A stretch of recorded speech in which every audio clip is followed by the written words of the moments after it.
In 2021, I wrote and directed this short film with this famous ballerina, shot by this professional cinematographer, with music by this singer-songwriter and YouTuber, based on this classic Hollywood film. Here's how we did it. It was June 2019. I had just graduated from the oldest music school in Russia, the Rimsky-Korsakov St. Petersburg State Conservatory, from their dance program. And then I had this epiphany. I can't really explain it apart from I felt like I was a fish pretending to be a bird. I knew I was never going to be great. After 5 years of dancing in Russia and 10 years of devoting my life to ballet and basically nothing else, I quit. I always had a notebook and a camera with me when I was a little kid. Even when I was dancing though, I never stopped writing or making movies. But I didn't really have much to show for it. But then in 2020, I worked as a PA on the set of an independent feature film, and I started to get some practical skills about like what goes into making a movie. And I thought to myself, you know, I think I could do this. I want to shoot like a real short film. If I decided to make this movie, I was going to need a crew. Let me explain something to you about me and working in groups, okay? In second grade, I was moved to a different class in school, and none of my old friends wanted to talk to me anymore. When I was 11, I did a wilderness survival course where I lived in the woods for a week. I was one of 3 girls in a group of 20 boys, and by the time I fought my way to the front of the meal line, there was no food left apart from burnt bacon, which I couldn't eat because I was vegetarian. And I lost 10 pounds that week. In high school, before a big presentation on the American Transcendentalists, half my group quietly joined other groups, and the other half stopped coming to class because they were like too depressed or too stoned, maybe. So I presented alone. I think you're getting the picture by now. But I knew I couldn't make this movie alone. I had 2 options, basically. On the one hand, I could carry on as I had before, trying to do things alone, never getting to make the movies that I wanted to make. On the other hand, I could try something different, which could potentially be a huge failure, or it could be the start of something big. That was terrifying. So in other words, I had to decide, was I going to stay small, or was I going to take the leap? Before I get into the idea that became the movie, some context.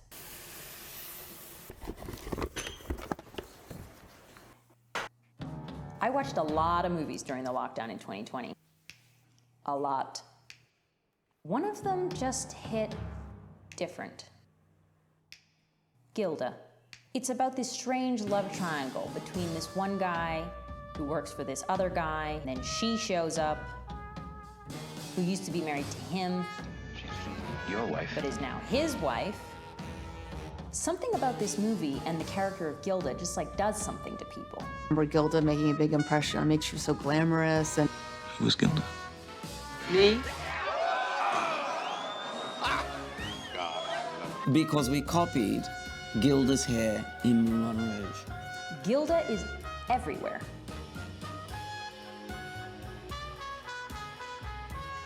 And I couldn't get this movie out of my head.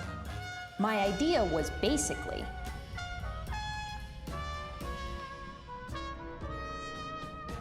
a 21st century take on Gilda. The first scene I thought of for the film came out of this idea that sometimes when I tell people I'm a dancer, and I don't say I'm a ballet dancer, they think I'm a stripper, which I guess is a compliment, but It's like non-dancers have this idea of dance as being either fairies in tutus or sex. Sex, sex, sex. That's it, there's no gray area. When really, that's not what ballet or contemporary dance is about at all.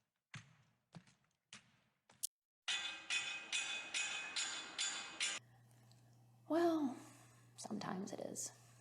Anyway, that was the starting point of the movie. If shooting a feature film is like training for and running a marathon, then I thought this short film would be like a 5K. It was more like... Pull, pile, pull! One pull-up, pile, come on, pull! You gotta be me, shit me, Pyle! Get your fat ass up there, Pyle! Your ass looks like about 150 pounds of chewed bubble gum, Pyle, you know that? An obstacle course by me and my subconscious mind. Kathryn Morgan is a big deal in the ballet world.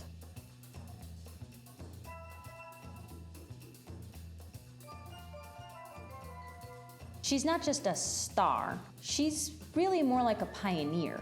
Everyone started doing ballet at home on Zoom during the lockdown, but Kathryn has been doing that for like 10 years now. She revolutionized the world of ballet and dance education in a way that we won't fully appreciate for another 10 years at least. I reached out and she agreed to do a Zoom call. My biggest concern at this point was I didn't know her personally and I was really worried. I kept imagining us on set with 4 to 5 hours to shoot everything, no time, and then our big star shows up 2 hours late or something. And it's like... She was only to be lit with front light, which is the most flattering light. No cross light and no 3/4 backlight hitting her face. And she walked around the set with a mirror and checked her position to see that every lamp was, where it should be. And I thought, oh, this is ridiculous, but had to go along with it. I was actually so nervous that I made these huge cue cards with her lines on them in case she froze up on camera or didn't memorize the song she was supposed to lip sync to. And we didn't touch them all day. She knew every line. On the day of the shoot, she showed up 15 minutes before I rolled up to set. She had her hair and her makeup ready, everything pristine. So rad. Perfect professional. And despite the fact that we had this huge time crunch and there was nowhere near enough time for everything we had to do, I really kept my cool and I think we had a really good time on set. Totally overdoing it. 5 lines, man. 5 lines, okay. If I wanted to give you a line reading, I just get in front of the camera and do it. Listen. Quiet, please. If you don't need to be here, go to lunch, please. So I wrote the script. I think I had an hour of just absolute bliss when Kathryn said yes, because I had cleared the first obstacle. Then it hit me that I still had the rest of the pre-production race to run. The problem with trying to book a location for a film shoot right after a global lockdown is they're so short-staffed, sometimes they don't even answer, or they're desperate and they try to charge you $4,500 to use their space. I think the best thing to do is not get hung up on any one location or idea. It matters to you, but really... Chairs! Cow's gone! Get it back! After a few dead ends, I found the best location we could ever have asked for. And the whole south of the border vibe they had going with the interior made it the perfect tie-in to Rita Hayworth's actual backstory.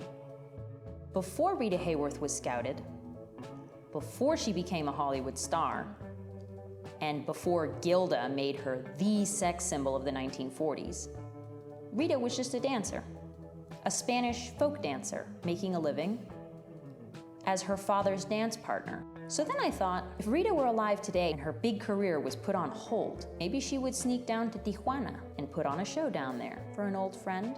I used this to motivate the dialogue, the wardrobe, and what I told each of the actors about their roles. Subtle details like the radio playing Gilda's song in the beginning, suggesting that she's a famous singer. Those little things came out of this idea. This also made it easy for Kathryn to relate to the character she was playing. They're both performers whose plans were put on hold by this lockdown. Oh, and by the way, the author of this book, Carla, has been such a great resource throughout this project, and she's been so supportive of me personally. Go buy her book, it's amazing. I'll link it in the description. Next, I had to find the best DP this side of the Mojave, and there was only one man I had in mind. I met Brian Durkee through YouTube. When I first moved to Salt Lake, I reached out to him, and we got together to get coffee and just talk about making movies. Without Brian, Hi, I'm Brian. there would be no project. He's incredibly skilled. Right over here we have our lighting setup. We got the Nova, switching on the speed below 50. And so now we're just on the 70 and we're just some close-up inserts of the hands. We open it and then cut to her. He's the most enthusiastic, energetic Run person back I've here. ever met. Just little things that'll be in the shot, nothing crazy, but... And he just has this wonderful, generous spirit that he brought to that day on set and to everything about the project. Here we go. Got a shot from over there. There are cold coats. You're Totally kidding. I'm totally kidding. I think that's kind of perfect right there. Bingo. Got it. We're just gonna make it work. Work right there the best we can. Got it. Perfect. Nice. Great job. That's kind of perfect. Nice. Yeah. Killed it. Oh, and right with the dead cat paws. That's awesome.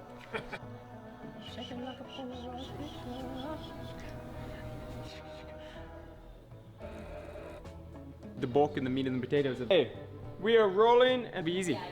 Oh, it'll look like we don't. Yeah, that's that.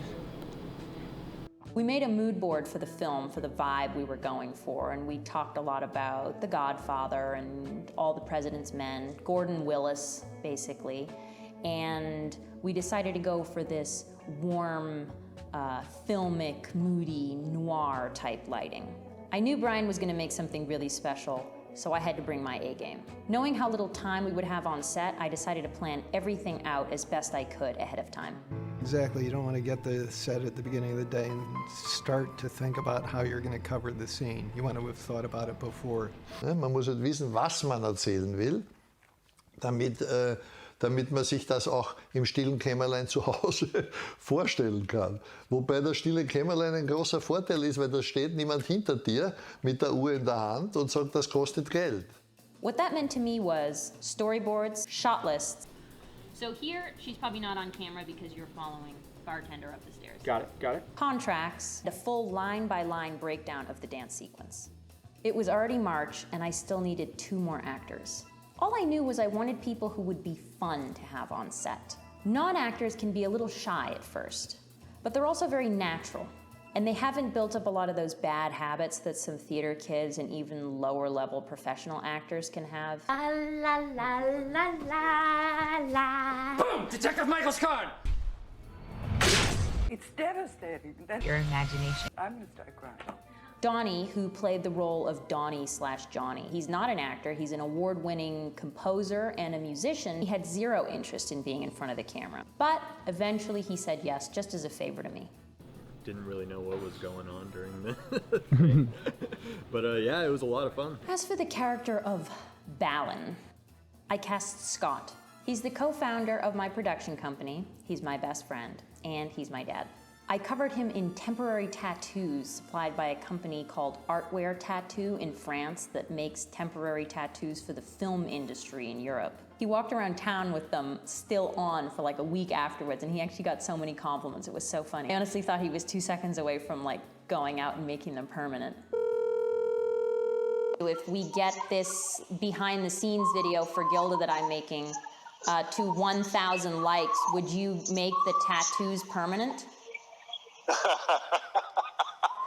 It's not in my contract, by the way, so we'll have to discuss that. Do you remember when we were at the Denny's, that lady there was like, oh, are those fresh? You know? There's a whole universe of people who crawled out from under the woodwork admiring them. I do 1,000 likes and he'll do it. All right, okay, fair enough. Okay, there you have it, folks. The tattoos were key in helping him get into character. Then when you get into the costume, something happens. What the hat did for me was be a lid. I was aware that I was wearing this hat most of the time, and it helped keep me contained. I don't know why, but it works for me. He's not an actor, he doesn't have any training, and I wanted to do something that would really allow him to feel completely unlike his real self. We talked about his character being like this former Hell's Angels type biker gang member who fled south of the border for some reason and then decided to turn a new leaf and became a respectable businessman and owner of this saloon. So like a bad dude turned respectable who had this history with Gilda from his previous life. To be clear, none of this is discussed in the film. We only had 3.5 minutes. How could it be?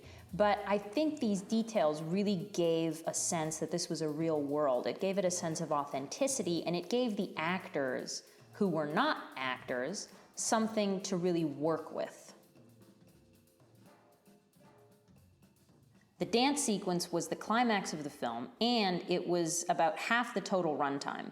And you got to remember that in these films, the biggest action sequences tended to be dance. It was also the part that Kathryn, who's a dancer, was most excited about.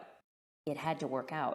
I reached out to Allison Young, a singer-songwriter I discovered also through YouTube and have been a huge fan of for a long time. He has this amazing sound. It's like vintage with a contemporary twist and like totally unique, which is exactly what I was looking for. She said she was interested.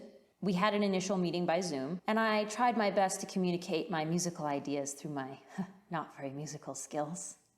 Somehow, she understood exactly what I was going for, and she had really, really good ideas of her own. She was the one who suggested doing a really stripped-down version of the song, going in a very different direction from the original's big band feel. I paid her for her version, she recorded it, and it was perfect. I couldn't believe I went from being like a fan to a collaborator. It just goes to show, just ask, because you never know. But we made it to the end of the day, we got all our shots, and we even had 2 incredible people join the team last minute, and they just made everything so much better. What's up? I'm Cam Houston. I was a little bit of everything, sound, light, AC, doing everything on set, making sure the production goes as planned. Put your ego aside and do what needs to be done for the production. That's how you get quality content. Boom. Well put. I'm Max. I was just shooting some behind the scenes, getting some photos, helping set up lights, and pretty much however I could help. Well played, Max. Brian did the initial edit and color graded it beautifully. And then I got the footage and finalized the edit and added the titles and did some sound work. We made it. Collaboration is an alchemical process. You have the potential to become greater than the sum of your parts. One thing I realized after it was all over was even with all the obstacles and the things that threatened to blow up in our face on the day of the shoot, not a single one of the people involved ever let the team down. In fact, it was the people that saved the day. After all those months of isolation and after all those years of trying to do everything myself, I think I finally got it. You can't just sit at home thinking things up. You can't make them happen alone.